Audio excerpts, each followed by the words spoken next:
I think we've got a really good trade set up here for gold. You can see the price is just dipping below this upper trend line of what I believe is a bull flag. I thought we'd broken above there yesterday.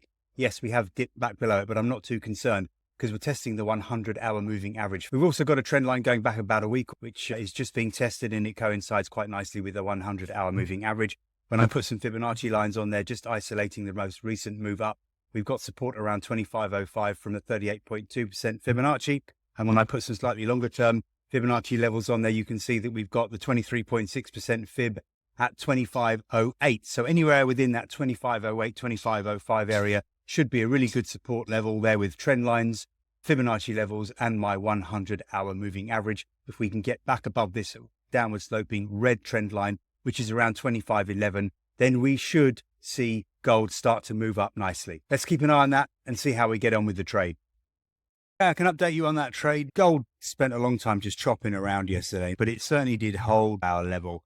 25.10, 25.05 was my buy area. We just chopped sideways for a very long time. It was a slow and painful day watching this price action, but eventually the market did break higher as I had expected. And once we got up through 25.18, things looked pretty good. The market then soared as high as 25.28. So that really did work, that bounce off that support level. Here are my trades, and you can see up $2,000 trading gold so far this week. So I'm pretty happy with that. If you want some more analysis and trade ideas like this, please don't forget to like, share, and subscribe.